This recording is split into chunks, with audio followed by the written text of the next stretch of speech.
Hi, this is Leora Alderson with Gardens All, here today with one of our favorite herbalists, Jennifer Capestany. Welcome, Jennifer. Thank you. Happy to be here. Jennifer is a contributing writer, expert writer for Gardens All, and her specialty is she is an herbalist and a natural health consultant specializing in rheumatoid arthritis, autoimmune disease, digestive disorders, and chronic illness. Jennifer owns Prairie Hawk Botanica, and I love your slogan, Jennifer. It's for gentle healing rooted in nature. Yes. That's excellent. It's really a beautiful site. Thank you. Too. And so Jennifer's website, and we'll put that in the notes as well in the article, is prairiehawkbotanica.com. Correct. And her Facebook page is also Prairie Hawk. Actually, it looks like Prairie Hawk Health is Prairie Hawk Botanica. They will find it that way, correct? Yes, they should be able to find it all. And there are links to social media on that too. Exactly. So, and we'll put all that in there. So, Jennifer is just a wealth of knowledge, and she's one of those people who lives what she teaches because she had to. In fact, that began her journey. So share with us first. We'll actually, let me just let folks know what we're going to talk about, and then we'll get back to just you sharing how you got involved, and then we'll get on to the nitty-gritty of the subject. So today we're going to talk about cold and flu herbs most people already have on hand in their spice cabinet, cold and flu herbs that grow well indoors. Are we going to touch on how to make fire cider today, Jennifer? Yes, I'm ready to. I've got all my goods around me to demonstrate how easy that is. Excellent. Okay, so love that word, easy to make. So how to make fire cider and how to make a quick facial steam for stuffy noses, and also an extra bonus on maybe how to deal with the chronic cough or chest congestion that can come from cold and flu as well. So those are the things we plan to touch on, but let's first learn a little bit about who Jennifer is. She's living in Texas, so we're in Texas, and she's also a mom and an avid gardener in addition to being an herbalist. So tell us a little bit about your background, where you are, and your parenting, like your children, and also how you got started. Okay, well, I'm in North Texas, so that's close to Dallas, close to that upper northeastern corner of it. Very temperate region, long growing season. I would say growing season 7 on the maps. It's more like growing season 8 these days. Let me see, my journey to being an herbalist and finding my calling probably started about 13 years ago when my second child, my daughter, was born. I didn't know it at the time, what was on the horizon, but I started to have little aches and pains, especially in my hands and my elbows, and just started to have a little bit of digestive issues, which I really, at the time, I was, like most of us, deep into a full-time job, trying to parent, trying to homeschool. And so I just thought I was kind of burning the candle at both ends, as they say, and going on with it. And I had a very typing job. So as the pain increased over the years, I thought I had carpal tunnel syndrome, didn't really connect anything, began to have stomach pains, which I thought at the time was heartburn. I didn't suffer from heartburn much, so I didn't recognize what it actually was. Found excuses to ignore. As the years went on and we moved to Texas about a decade ago, it started getting really bad. I'd wake up in the morning and be so stiff that I had to hobble, up out of. So let me ask, so where were you when it started? You weren't in Texas yet? At the time, I was living in Connecticut. Okay. And about a decade ago, a job transfer had us coming out to Texas, and we love it here and so much. So so the story you're unfolding is like, it's one of those things where you just kind of, it was getting worse and worse, but because you were living in it, it was really a little bit hard perhaps to recognize exactly how bad it was getting. Yeah, you recognize the pain of childbirth because it happens kind of all of a sudden. but this kind of pain, when it comes to chronic illness and such, you rationalize, you find excuses, you justify it away because you get used to it as you go on. And that's certainly what happened to me. I got used to unbelievable amounts of pain. Wow. And just, it's sort of like, it's hard to know, what you're missing and how bad you feel when you really forget how good it feels to feel great. How good you used to feel. That is so true. And so sorry, one more interruption. Were you checking in with regular doctors? At the time, I did. When the pain began to get really bad, especially in my hands, I went to my regular doctor, and they sent me to a sports doctor. The sports Mm. doctor said, "You have trigger finger," and I didn't have trigger finger, but this is what I thought at the time. And so I'm rubbing sports cream into my hands and trying to just control the pain. No one had very good answers. And then the pains, kind of just where your liver is, you know where I'm going with this, began and started to get very severe. And it started to get to the point where I could hardly eat anything without these pains coming. So now my hands are aching, my elbows are aching, my feet are aching, I can't hardly eat. Back to the doctor. And by this time, I was in my mid-30s, and I had been living with this increasingly growing pain for some years. And only then, when they finally did some more testing and had to remove my gallbladder, which turned out to be full of stones, that's what Wow. was causing the pain, and making it so that I could hardly digest the food that I was eating. Right. And the diagnosis of rheumatoid arthritis came through. And like I said, I had to be about 35 at the time. My hands were engaged in pain by that time, my elbows, my knees, my toes. I mean, I remember being nearly in tears in the doctor's office asking, whose toes hurt? Yeah. Toes ache. My toes ache. It was just dreadful. No, was any part of it, especially in the early days, were you tempted to attribute any part of it to just, I'm getting older? Like, now I'm in my mid-30s and maybe this is what means. Yeah. Okay. Between the two children, I had put on some weight. And so I was very fond of blaming any health problem that I had to the extra weight that I was carrying around. And of course, that can lead to many health problems, but it wasn't an adequate excuse. But absolutely, yeah. Any kind of thing I could grab as an excuse, I did. Getting older certainly played into that one. Although when you're in your 30s, that only works so far. Yeah, it's hard to justify. Yeah. So once I found out, going to see the rheumatologist, what I would have to take, some of the medications in order to control the rheumatoid arthritis. And they test your blood. They test you for something called RA factor. And it was through the roof for me, through the roof. I believe normal levels are between 14 and 15. Mine was 177. And what does that mean? What did you say, RH factor? Yes, they test for a rheumatoid arthritis factor in your bloodstream, which since it's an autoimmune disease in nature, then they can test for these things just by testing your blood. And I was just severely ill. It was nuts. And when I found out the medications that I would have to take, it was pretty terrifying to me. Yeah. Immunosuppressants, Western medicine doesn't have a good answer for these chronic autoimmune disorders. All they really know how to do is to try to tamp down the reaction by suppressing your immune system. And so I would have to take what's known as a cancer drug in much smaller amounts than an oncologist would give to a cancer patient, but I would have to take it regularly. And also of course the NSAIDs, the anti-inflammatories, to try to drive down the pain. Occasional steroids when the pain got too bad. Mm-hmm. And the cancer, the methotrexate is what it's known. That's where you first start usually. That's the first immunosuppressant that you get. It would absolutely damage my liver. They would have to monitor my liver to just ensure that the damage wasn't so much that my liver couldn't keep up with it. And I was just terrified by that. Yeah. That was not okay for me. And there's such a feeling of helplessness. It really is. You feel like you're at the top of a very slippery slope, and once you take that step, there's not going to be any way to get back up again. That is truly how I felt. It was terrifying.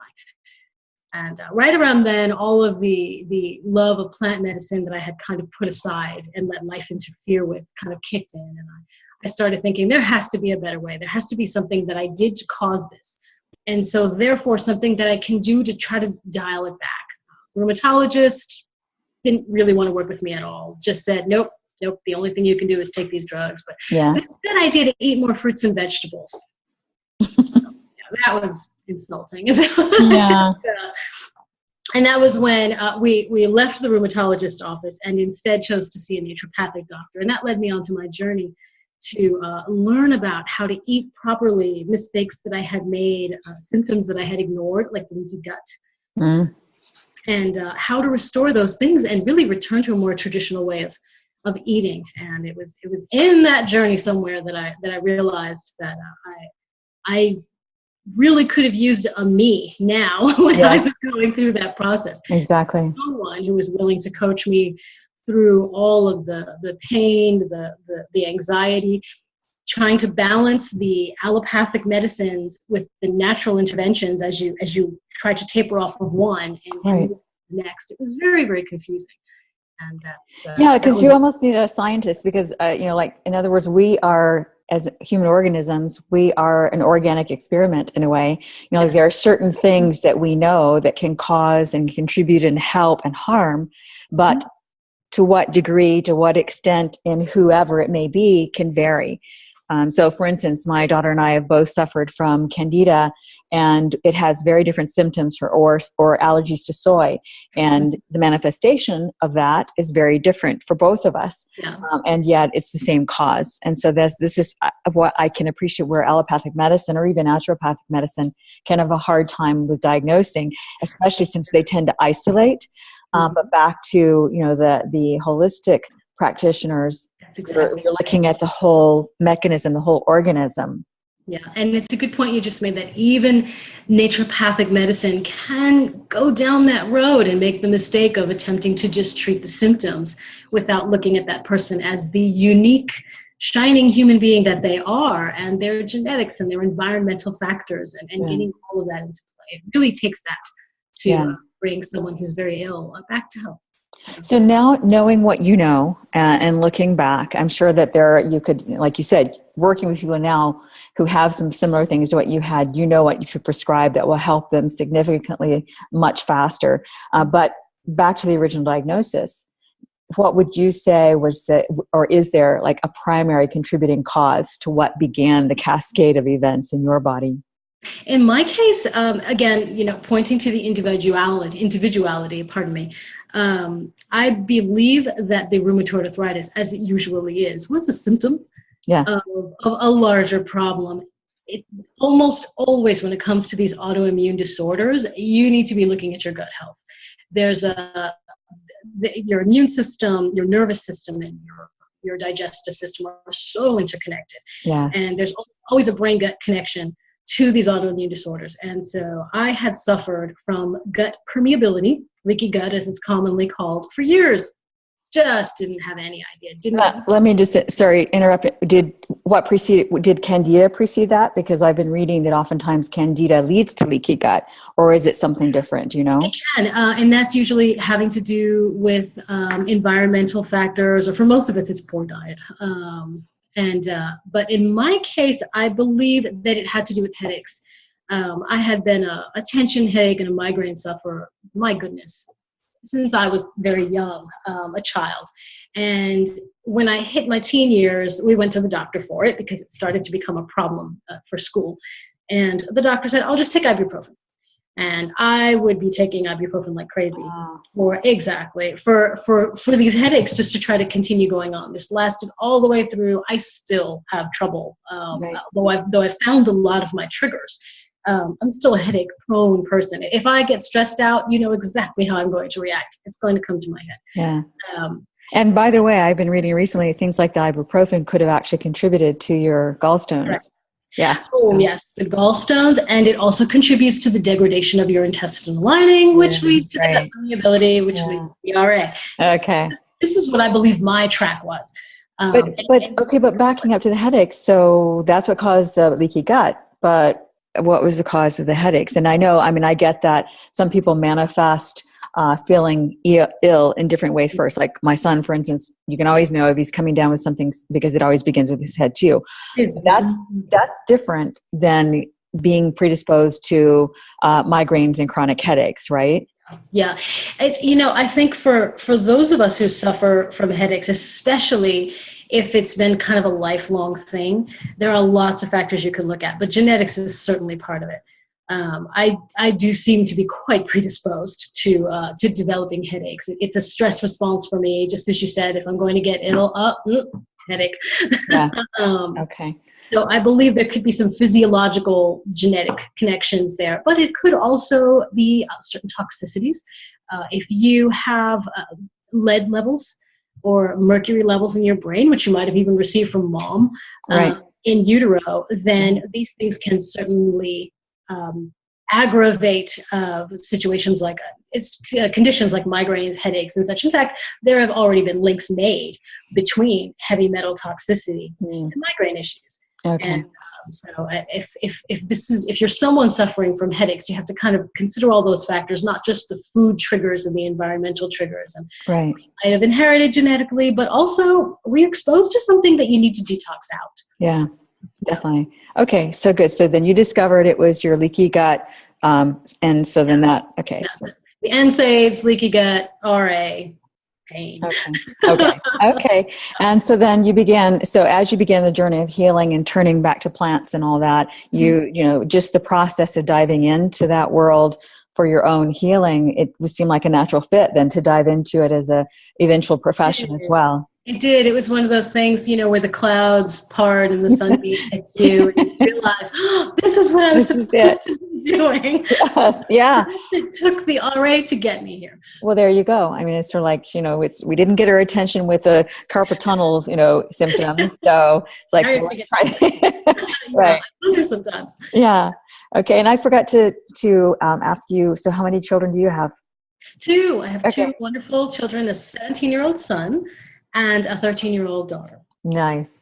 Yeah. Both here and homeschooled all their lives. So it's been a fun alternative family type of journey. Yeah, same with us. It's very interesting. Well, actually, we did have our kids to go to 2 different private schools at 2 different junctures in their lives, and that was a good experience. But the homeschooling was by far the best for all of us. So, yeah. Challenging, but worth it. Yeah, absolutely. Every second of it. So let's go to now talking about the topic of the day, which is the herbs and treatments. Let's see what we were going to start with. Pull up my notes here. Shall we start with cold and flu herbs that most people already have on hand in their spice cabinet? Okay, let me see. Cold and flu herbs. When it comes to colds and flu, you really do have quite a lot of herbs either growing in your garden already or in your spice cabinet that can help you. Sage comes to... Sorry, that was the Behemoth dog. We have dog alarms here too, so don't worry. You hush. It's real life. And it is. Goodness. One of the first herbs that comes to mind is sage. Most of us have a jar of sage kicking around. Fresh is always better. However, if all you have is dried, then go ahead and use that. You can take, let me pull out my little sage sprigs here. You can take your sage and combine it with raw honey to make a really nice remedy for colds, flus, especially those coughs that can plague people sometimes when they have colds and flus, because those 2 combined can be really, really soothing to this area, which gets so painful. And the spasms can really, you know, they can actually cause other problems as time goes on if you keep doing it. And it can also help to make that cough more productive. Right. And so you would basically just take a jar. Where's my fire cider jar? Let's go ahead. You would take it, fill it up about as high as you can. Can you hold it? Yeah. There we go. If you have fresh sage, if it's dried, only about halfway, even a quarter of the way. There's no need to get, you know, all the way up to the top. That's overkill. Okay. And then you take your raw honey, fill it up. So basically the ratio, and same thing with cooking, that if it dried herbs, you use half the amount of fresh herbs, basically. That's correct. And there's no real mystery with that. If you take a fresh sprig of any herb you like and you dry it, what's that going to look like in your hand? It's going to look like a tiny a little teaspoon. And so of course you need less of it. Okay. That's the reasoning behind that one. And so that's one way that you can make a very quick remedy. Let that sit for 2 weeks and you've made an herbal honey. Okay, so wait a second. So we pack the jar with either half of dried or all of fresh sage. You just put the whole sprig in, or do you just remove the leaves? Usually I will take, it's like a pair of snips like these, and I'll just give those leaves a quick rough cutting, snipping as they're going into the jar. Stems and all is okay, correct? Stems and all is okay. There's not a heck of a lot of medicine in the stems. So They're basically, they're kind of woody. yeah. Okay. So basically you just the leaves then. So you basically remove the leaves. Okay. Yeah. Okay. So you fill it with, and so let's say that we have, so now we've got either our half dried or whole fresh, snipped, if it's fresh, because the dry is already kind of crumbled up. And then what did you add besides, how much honey did you add and what else? Enough to cover the herb. Okay. So that's a lot of honey. That can be a lot of honey, absolutely. Yeah. And it'll last you a long time. And you'll put the lid on that, let it sit for 2 weeks, but don't ignore it. You want to look at it every couple of days and just make sure that the herb is beneath the level of the honey. Okay. If not, get a chopstick, hook it back down, okay. Get it under there. Otherwise, you could have issues of molding. Yeah, you don't want. Right. Okay. And so the 2 weeks is basically it's infusing the honey. Correct. The sage is infusing the honey with its essence. That's correct. Honey doesn't take as much time to infuse as some other media like a vinegar or oil come to mind that take a little bit longer. Honey's pretty quick. Okay. In fact, even 3 days into steeping your herbal honey, if you feel that flu cold coming on, you can dip into your sage honey. That's okay. Okay. And you'll basically take a big tablespoon dollop of it, dump it into a cup, pour some boiling water over it, stir that around, and you've got a basic medicinal tea right there. Nice. So simple, right? And sage is such an easy herb to grow.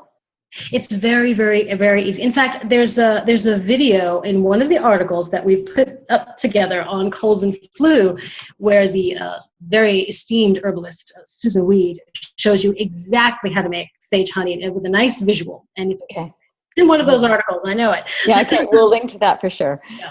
Great. Okay. Fantastic. Mm-hmm. And so that's an easy one. And sage is very easy to grow. It tends to be nice and shrubby, and it's pretty tough of a plant. Now, in fact, it grows pretty well into the fall. I don't remember about winter. Does it die back in the? It depends where you are. Yeah. Here in Texas, it's pretty temperate where I am, and we'll get that sage staying in leaf for a really long time. Nice. Into the winter, yeah. Nice. If the winter is severe, it might lose its leaves. I've had some years where it just kept on going. Either way, don't pull it up. There's a good chance that it'll reflush come the spring, and you'll have sage again. You won't have to replant it. Definitely. Okay, and it's so, except for the honey, because honey can be more expensive, but it's so a lot less expensive than most medicines that you could buy, and cost service and such, and so much better for you. Mm-hmm, yeah, and raw honey is fine. Organic if you must. Since you're going to heat it up, it certainly isn't raw anymore. Once you've added boiling water to it. So if you must, organic honey is okay. But I do tend to keep a nice big jar of raw. Yeah. Around medicine and sweetening. Fantastic. Okay, so the next one is cold and flu herbs that grow well indoors. Now, since you live in a temperate climate, do you still grow some indoors? There's not much need for me. I'm pretty spoiled here. Yeah. It stays so temperate. There's not much need. So, when it comes to growing herbs indoors, you can grow just about any plant indoors, so long as you give it what it needs. Yeah.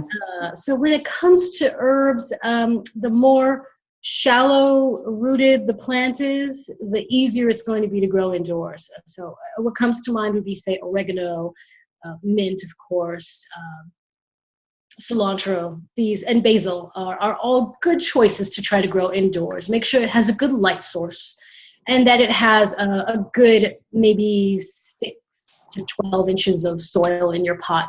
Don't skimp on the pot size. Mm-hmm. And make sure if you don't have a sunny window, then get a grow light and give it a little food once in a while, a little water. And those are pretty tough. You can probably keep those growing through the winter and keep a good supply. Oh, catnip, I didn't mention that one. That's another good herb to grow indoors, and it usually grows well in a pot. Yeah. It's those are good. Rosemary and sage, you can certainly try, but those are two that really want to be big. Sage wants to be a shrub of maybe 12 inches, high and about as wide. Rosemary wants to be a 4.5-foot beast. if Wow. you like. Yeah. So get a big pot and a nice sunny window if you have it. Exactly. Make Yeah. sure it has a lot of soil under there so that it can spread and feel like it has room to grow. Yeah. So I would say if we're going to grow some of those more shrubbier herbs, make sure you give them lots of space or they're going to be angry at you. And I just heard, I wish I remembered the source. I'll look for it and list it in the interview or the article notes if I find it. But are you familiar with blue zones around the world? The blue zones are those zones in the world where people tend to live to be older, like octogenarians and centenarians, how you say that, but over 100 years old, in fact.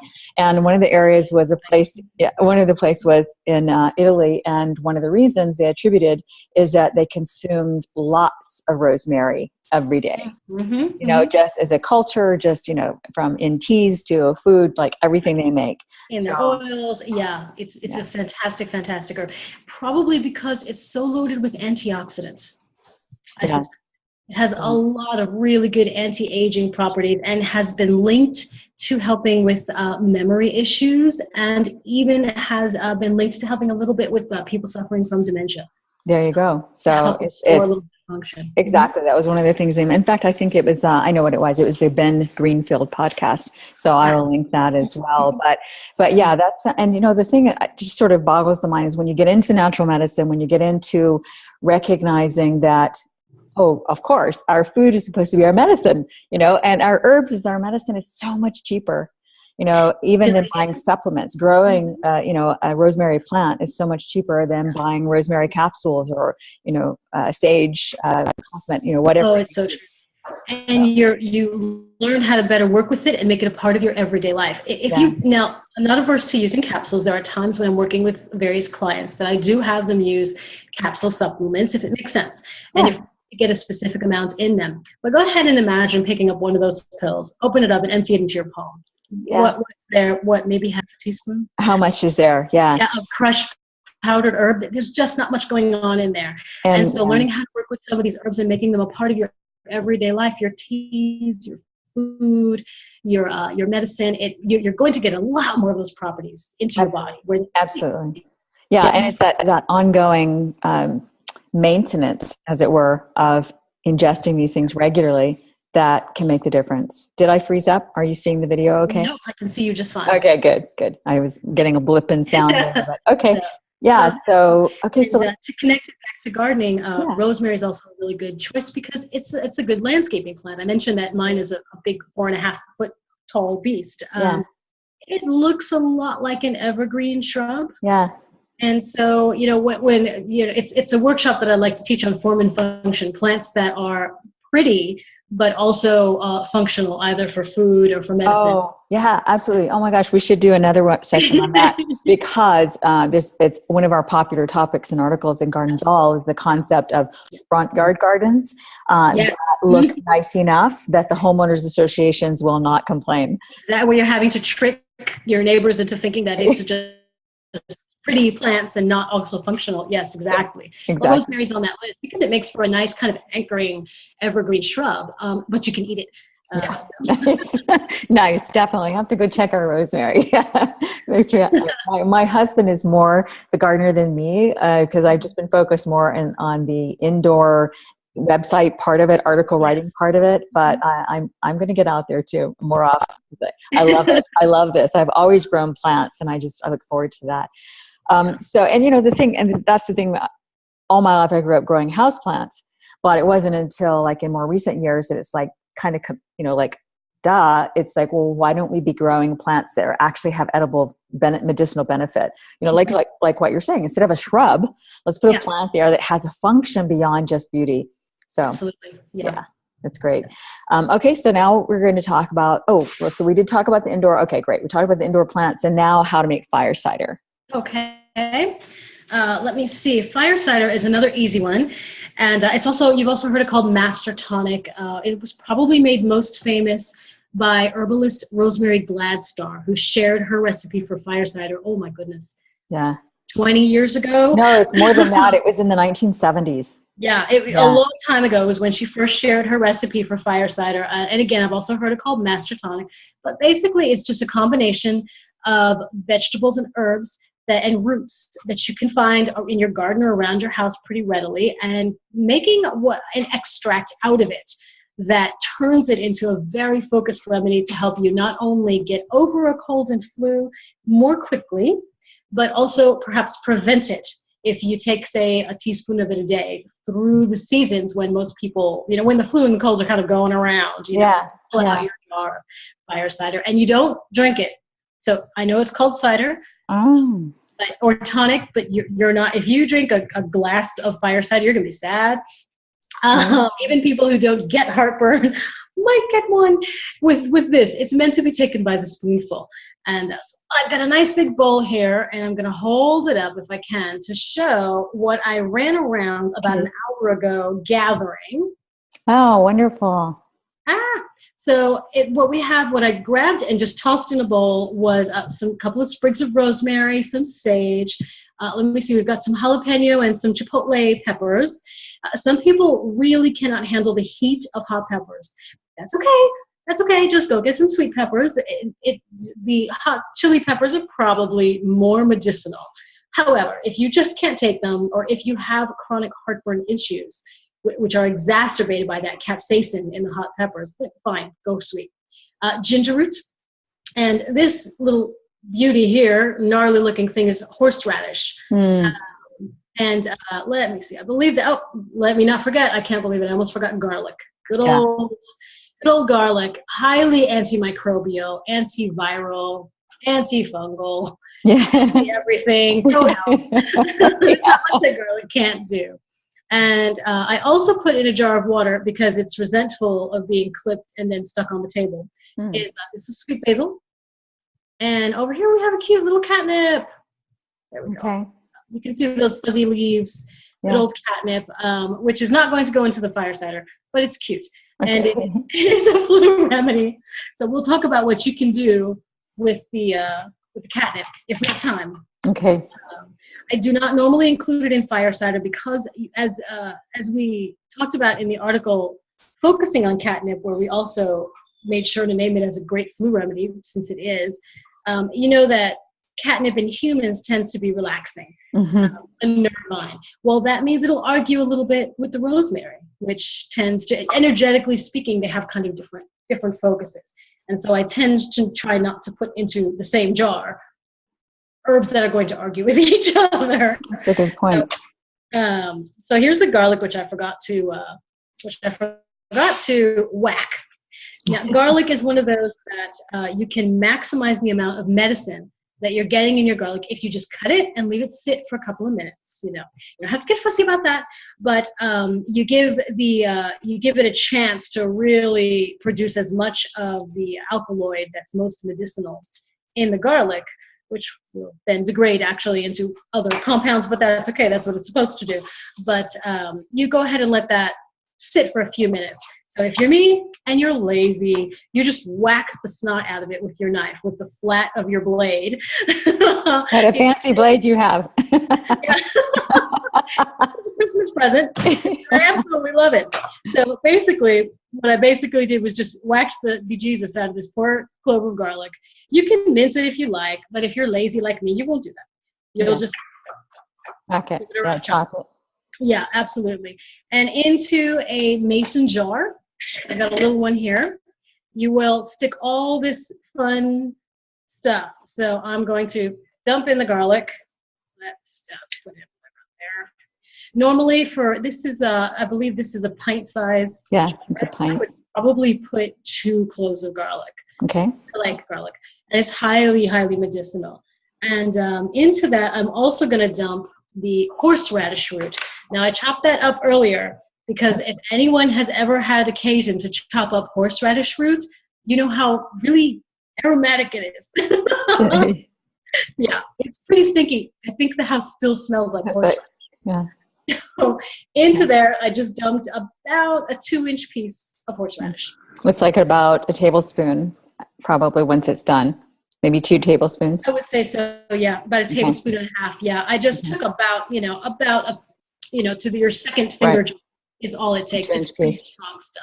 Yeah. If you don't have access to horseradish root, that's okay. Go get horseradish sauce. Yeah. And just take a big dollop of it and dump it into the jar. Okay. Although, goodness, your organic market usually has horseradish. So you It can try. grows. It grows really well. At least It ours has does, done doesn't really it? well. Yeah. Yeah. So a lot of people don't think to try to grow horseradish, but it is pretty easy to grow. Just be aware when you cut into that thing. Woo! Yeah. Here's ginger. Now this is probably again, this actually looks a little more like 2 tablespoons to me. Okay. Into the jar. All right. Get in there all the way. And the thing about cooking recipes that always gets kind of confuses me on ginger is that, it might say a 2-inch piece, but it depends on whether that 2-inch piece happens to be 1/2 inch circumference or That's 2 inches in exactly circumference. Right. No, Yeah. And the beauty when it comes to herbal medicine, I say this a lot. In fact, I should put after, gentle healing rooted in nature, don't get fussy about this. Yeah. Because I find myself saying that a lot. A good chunk of ginger, again, that's about That's a good 1/2 point. inch in, what's the word I'm looking for, diameter. Yeah. And about 2 inches long. That's plenty. If I were making a quart-sized jar, I'd probably double that amount. Okay. Sure. And it's the same. Now, you'll take your peppers and give them a rough chop. The more you increase the surface area of the vegetables, I think that's a nice, lovely jalapeno. Yeah, it's beautiful. It almost looks like it's like a store-bought plastic kind. It looks so perfect. It's gorgeous. Oh, I'm glad you said that because that reminds me to say that you should really get organic as much as possible if you're going to purchase your vegetables or your herbs. Remember that when you're making an extract and you're using oil or vinegar or vodka or whatever it is that you're using, you're going to be extracting out a lot of the properties that's in that veg. And I don't trust that you can wash off all of the pesticides and such. No, you can't. It's got to be in the cellular structure, Yeah, exactly. It gets in. I read somewhere, I think it's apples, that you can't even get it out, Yeah. And so this is true for so many vegetables. Yeah. And so if you are one of those that your budget is super, super tight and you have to pick and choose, when you're making an extract of any kind or a ferment, really try to get organic. Yeah. Well, we look at the extra we expend on organic as being like preventive medicine and prescription. It's better than spending money down the road on prescriptions. Absolutely. Yeah, it really is. Yeah. I just pointed that out to someone the other day. Yeah. Who didn't want to, who had thyroid issues and was, bemoaning what it was going to take to reverse the thyroid, the autoimmune portion of the thyroid disease. I pointed out exactly what you're saying. Well, let's look at what it'll be like down the road if you do nothing. Yeah, exactly. So now I've given my sage a bit of a chop, just roughly chop the leaves. Can you mince them? Yeah. But if you're lazy like me, you won't. Okay. I wouldn't say, I can't even imagine you ever being anything remotely like lazy. I would just say you're being efficient. Efficient is a good word, yes. If you're efficient like me, you'll just give these leaves a rough chop and into the jar. So you can see that's starting to fill up nicely. I am going to try to get it all the way up to the top since it's all fresh stuff. Let's put some basil in there. And same thing, the trick about getting the leaves off of a sprig by just going backwards down the plant. Yeah, scraping it. Yeah. Just put your fingers here and there you go. Yeah. And then take that off. The stem of my basil is very stemmy, so we're going to compost that. Into the jar. See, no fuss. Very, very easy. There's the basil. Let's see. Got my garlic up. Rosemary. This is so wonderful. Good old rosemary from the beast in the backyard. These are 2 sprigs for my pint-sized jar. Let me see. That looks like plenty enough. One looks like it's about 6 inches long. The other one 4. 2 healthy sprigs. Yeah. 2 healthy sprigs. I better use my snips for this job because they're, once when you go to buy a rosemary plant or you get some from the market, it has a very soft look to those needles. And what happens is the next year after you plant your rosemary, those needles transform into something that looks a little more piney. Yeah. Like they toughen up. That's okay. You can still use it, but you might have to do like I did, which is just get your snips out because they do get a little tougher. Did Sorry, did you scrape those from the stem as well, or did you just snip it from and leave it on the stem? I just snipped it and left it on the stem. Okay. Efficiency. There you go. And let me see, I think I've got a little more room here, so I'm going to add in some of the cute little chipotles that I scrambled out of the garden this morning. Good old Texas. We still have a pepper harvest. And I did actually put the tops in. That part there, it's just going in. You're not stem. So you put the stem in as well. I put the top in. The shoulder, I believe it's called. Does it have nutritional value? Is that why you're doing it, or you just don't want to waste any part? Normally when you're cooking, you cut the shoulder of your pepper off, and that gets in the composter. Because it's, that's not really, how are you going to really eat that? Right. Around it. But when you're making something like an extract that you're going to strain the vegetables and the herbs away from the liquid and then just use the liquid, it hardly matters. Right. Okay. Into the jar it went. Now, how about seeds? How about pepper seeds? Were those removed? Are they in there as well? They went. Okay. Yep, the whole thing. Got it. Seeds went in. Pepper seeds are, they're not going to cause any problems in this particular recipe. And now I have this large container of organic apple cider vinegar with the mother still in it. If it doesn't have the mother in it, then it's good for cleaning. Yeah. So you want to go and get, I found this monster at the one of those big club supply stores, like Costco or Sam's. Yeah, exactly right.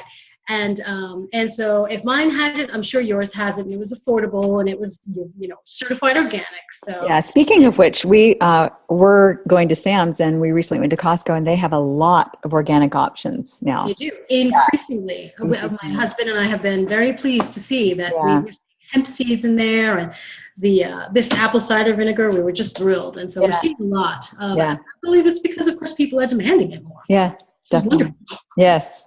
So I'm just going to do the same thing as with any extract. I'm going to fill it up all the way to the top and make sure all the herbs and vegetables are covered. That's important. You don't want bacterial growth. Okay, so the only liquid is the apple cider vinegar. Correct. Organic. Yeah, that is it. And then I'm going to take a lid. In this case, I have a fun plastic lid, which you can find online or sometimes in the feed stores. You can find these little in the canning section.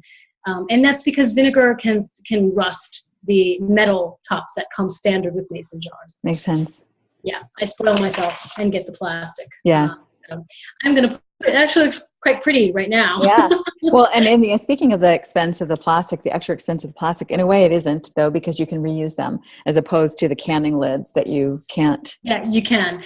These are BPA free, but I do still take pains to see that whatever it is I've put in the container isn't touching the plastic. Yeah. It's just a precaution I take. I remember reading a study somewhere that noted that you have less leaching when you just make sure that your food is not actually contacting the plastic lid on your Pyrex glassware, things like that. Right. So you wouldn't shake it, you would stir it then instead? Exactly. I would stir it, and I'd open this up every couple of days to make sure that everything's underneath, poke it under. Sometimes you find you have to add a little more apple cider vinegar. That's okay. Go ahead and do that. And know that though it's pretty now, it shall not remain so. The color will start leaching out of all this prettiness. If you're giving it away as a gift, do it quickly. Because it will kind of get a gray-green color as time goes on. 2 weeks from now, you can strain that off, and it becomes a really nice, somewhat fierce remedy for colds and flu, which is probably why it's called fire cider. Yeah. And it tastes to me a little bit like salad dressing tastes before you put the oil in. Yeah. And in fact, we've had some members of the Gardens All community talk about using it as a part of a salad dressing and for cooking as well. I don't see why you couldn't. If you're going to do that, then you may even want to tailor the herbs to the taste that you're going for. If you like a nice Italian vinaigrette, you can put the ginger out. Use what you have. If I had oregano, for example, I didn't have any in my garden, shockingly. If I did, it would have gone into the jar. So let me see. Yeah, that's right, because oregano oil and such is a good antiviral, antibiotic, antifungal as well. Exactly. It's a really fantastic herb. A lot of the mint family herbs you'll find are very antioxidant in nature, and they have antimicrobial properties. You know, Did you and say, sorry, did you say mid-family? I said mint family, Mint yeah, which is family, okay. surprising. When you look at the mint family, it's actually huge. And you know, something like peppermint and rosemary don't look like they'd be in the same family, but they are. Interesting. They tend to be hallmarked by being very high in antioxidants. Peppermint, you could put that in there. It might taste interesting, but you certainly could. You might want to hold off on that and just make a tea out of the peppermint and drink that, because that's a much nicer way to get that into you, and it helps with that congestion area.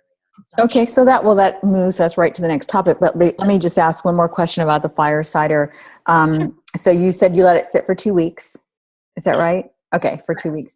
And let's see, there was something else I was going to ask about that. Oh, you said basically use what you have.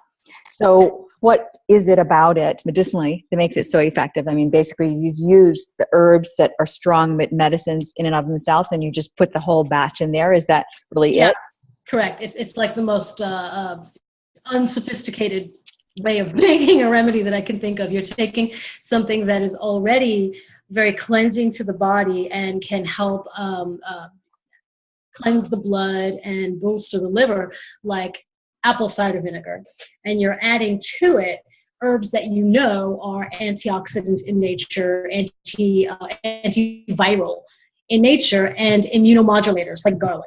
And you're sticking that all in a jar, letting it sit, and then taking it by the teaspoonful once a day or every few hours if you actually feel a flu or a cold coming on. Right. So yeah, it's a pretty quick and easy remedy. There's not a lot of sophistication to it. Yeah. Definitely. Okay. Excellent. So then how about the next topic, which is how to make a quick facial steam for stuffy noses?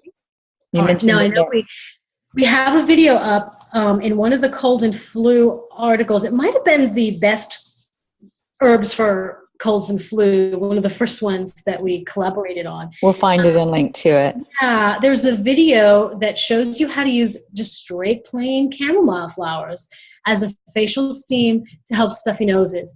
And you would basically, I've got a bowl here, but envision if you boil a bunch of water, and then you pour that into a glass bowl or some kind of non-reactive, something that's not going to crack and break from the heat, and dump in a handful of chamomile flowers. Lavender comes to mind as another fine choice.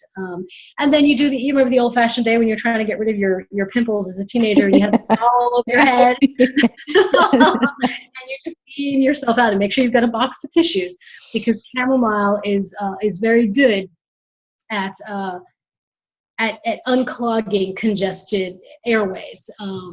Lavender, good old lavender blossoms, which is that, can also help with that. If you want something more fierce, if that sounds too tame for you, then some other good choices, same process, boil the water, pour it into a bowl, and then dump in handfuls of things, would be good old rosemary. Juniper berries. You have juniper trees. Texas is just loaded with them. You can go out and grab some of those juniper berries, dump it in the bowl, and pine needles. If you don't have juniper trees, you probably have pine trees kicking around somewhere. And now, is that any kind of pine?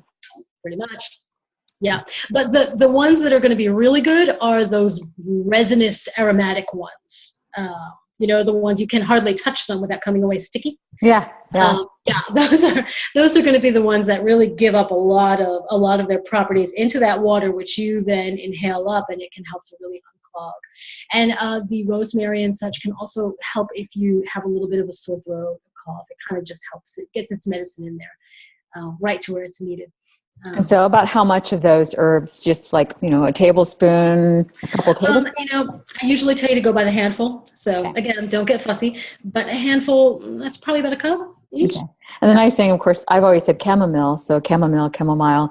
Nice thing about it has that nice Yeah, exactly. It has that nice apple kind of fragrance, apple blossom kind of fragrance or It something. does. It's nice. And it also helps if you, for children, if you come at them with the rosemary and the juniper berries and that fierce smelling facial steam, and then they run away from you, then the chamomile might be a better choice to convince them to give it a try. Yeah. That's a nice calm one. And it's very gentle. It's safe for even young children, the chamomile facial steam. And so it's a good choice for the young ones. But if you're really feeling clogged and you want a fierce one, you can also add ginger into that mix. Oh, wow. Yeah, that's a good idea. Maybe even garlic. Would you add? No, yeah, that wouldn't be as pleasant. And then give everyone in the house a kiss because they'll be loving how you smell. It'll be all over.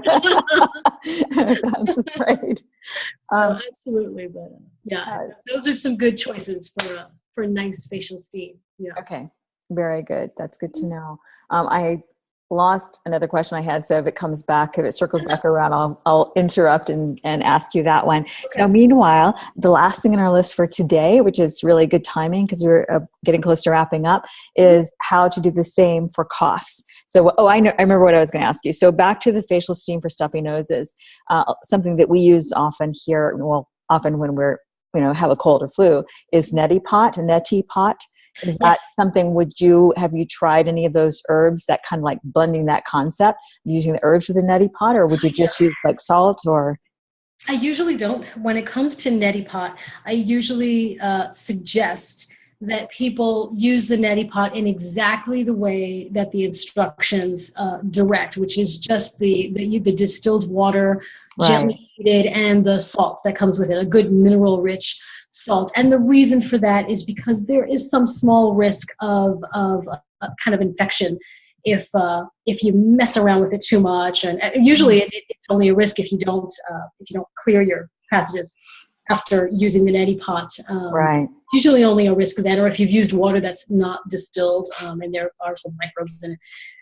But because of that, I don't usually combine much in the way of herbs with the neti pot. Yeah, I usually tell you to play it safe. Okay. If you do, go super gentle. So you said, sorry, what was it? Gosh, this keeps happening. The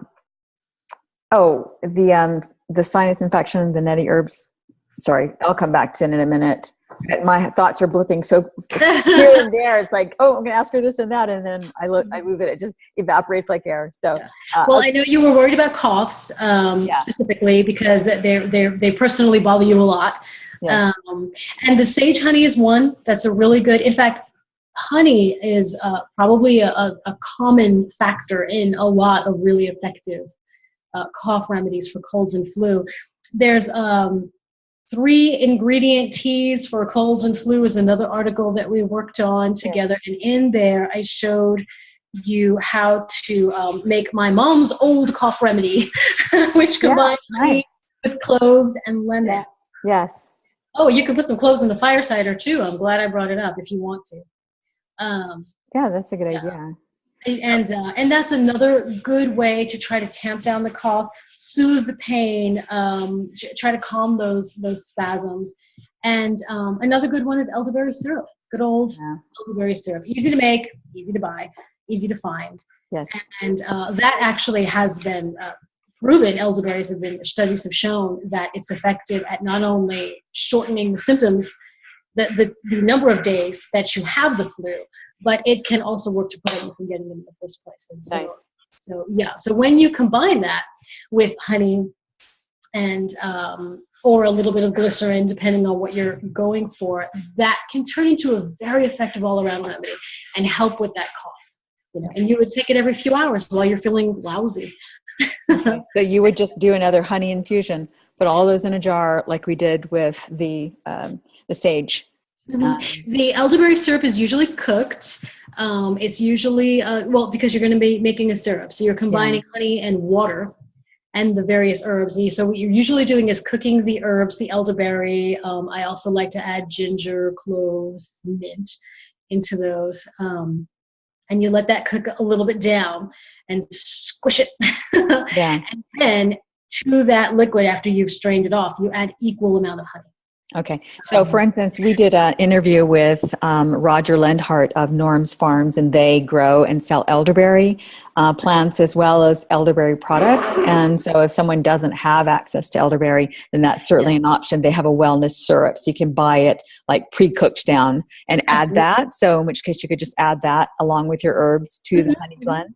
Or follow the instructions on the bottle. It's Yeah. good to find a nice reputable source. I've seen some bottles of elderberry syrup in the market, even in some of the bargain markets, and I didn't much like what I saw. So definitely find a reputable dealer. Organic is always best. Yeah. If you're going to purchase it. Yeah, definitely. And I did remember that the train of thought finally came back. The choo-choo has landed. So, so it was to it was to ask you if between the neti pot and the facial steam, have you tried both, and do you find one more effective than the other? I find the facial steam to be less alarming. Yeah. than the neti pot. Yeah. However, Yeah. the neti pot is really good at clearing out those sinuses. If you're clogged or if you are really feeling like there's a lot of buildup in here, and the neti pot's even good when you're not suffering from a cold and flu, but say you have a post-nasal drip or you've got allergy issues and you're just a mess in there.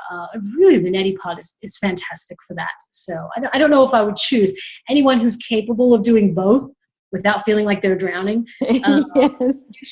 You should do both. Yeah. Okay. Definitely. Okay. Yeah, that's a really good point. Funny way of putting it. Yeah. So we'll put your links so people can contact you, and you are open to first of all, I know you hold and host local workshops, herbal workshops and that sort of thing, holistic healing and health, but people can also hire you online to work with them at a distance, or like this face-to-face via Skype or whatever, right? Absolutely. Mm-hmm. Okay, so we'll put your contact information, and so the clients now on your site, as I indicated, your specialty is working with people in the areas of digestive disorders, autoimmune, rheumatoid arthritis, and chronic illness, which kind of almost sums it all up. But is there, so basically, is there anyone that you haven't been able to help? That's come to you with anything? My most challenging cases to date are thyroid disorders. They are so variable from one person to the next, and what works for this one person doesn't work for this one, and so those are probably the most challenging. And the one condition that I hate to say turn away, but I really want the person contacting me to go to a clinic that specializes in natural interventions for this particular illness would be cancer. Sure. Because by the time you've discovered it, it's usually quite far gone, and I really would love it if instead of just consulting like your neighborhood herbalist, you would consider going to one of these clinics that can really monitor you and have all the tools and the tests that they need right there to help you out. So that's one that I respectfully advise you to seek the next level of help in naturopathic medicine. And the most challenging, I've still managed it, but the success can be, you can, we've gotten so far, with one client, and then, and then they kind of plateau. Those thyroid diseases, they're very, very tough. Well, so how much along those lines, whether it's thyroid or candida or some of the arthritis, well, actually pretty much anything, diet plays a big role, right? And so, I mean, that can be, it's like you have to emphasize that with your clients as well, right? Absolutely. In fact, the diet is actually quite key. It's probably the number one factor that's going to bring you to the best health that you can possibly have. The herbs are here. They don't give you energy like sugar or fat. They don't build muscle like protein. What they do is they nourish you. They pack a vitamin and mineral punch. And they have lots of other medicinal, components to them that can help you. But what they do is they can help to mitigate symptoms while you then go and take the steps that you need and the lifestyle changes that you need to make in order to bring about real healing. Yeah. But if you were to come to me, I need a remedy for rheumatoid arthritis, there is no bottle that I could give you that's going to cure you of your chronic illness, your rheumatoid arthritis. whatever it is, you have to take those dietary changes and lifestyle changes, getting sun, getting exercise, if there's toxicity of some kind, then you have to work to get that out. Yeah. Yeah, diet it's really top of the list of what needs to be done. You will not heal unless you're willing to make those changes to how you live and eat. Right. Okay. Yeah. Because we can't just keep doing the same thing that's causing it and keep on doing that and expect something else to alleviate that. Exactly. Herbs aren't drugs. They will refuse to mask a poor lifestyle. Yeah. Right. That's how that goes. Yeah, that's right. Well, that's a really good point. And because that is often what drugs are, just a Band-Aid that's going to cover it up, and then we'll need a Band-Aid to cover it up. And natural healing, you have to be willing to own yourself, and love yourself, and know that you're worth those changes.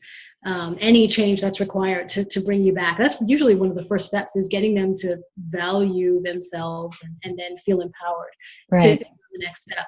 Well, but I don't think they're worth it. Well, and to think about your journey to go from, being so young, basically in your 30s, late 20s, and then to 30s, mid 30s. And it's almost like, what is the horizon of your life, right? When you're going through that kind of chronic illness, it just gets worse and worse, and you just can't, it can lead to severe depression. So to have come to the other side, basically, of saving your own life, and how gratifying that is to be able to help other people. So it's that power, just like you went from feeling helpless, and like you said, that slippery slope, to basically feeling empowered and capable. And the challenge, as it was for you and for all of us, is that it takes more time, which is why it's so often so easy to go to the pill bottle. But the remedies that we've talked about here today really don't take that much time. And they're so much cheaper. And they're so much more effective. It's true. And you've taken back a little bit of the control over your own health and your own medicine for you and your family. That's worth it. Absolutely. 100%. Well, Jennifer, this has been amazing getting to spend time with you. We've been talking on chats for that seems like, and so it's really great to get to have a face-to-face and learn from you. And thank you so much for sharing. So what we're going to do is we'll create a transcript from our interview as well, so people can read as well as view it. And I'll let you know when it's up. Oh, yay. Oh, and you can take a picture. If it's not too late, it's probably too late. Take a picture of your fire cider and your herb bowl. I should have asked you to take a picture before you dismantled it. Oh, I did already. I knew you'd ask. Oh, good. You're already on top of it. Fantastic. And then just shoot those over, and we'll include that. But thank you so much, Jennifer. Jennifer Capestany. I'm pronouncing it correctly, yes? You are. Okay, fantastic. Jennifer Capestany, thank you so much. Thank you. Happy to be here. My pleasure. Okay, great.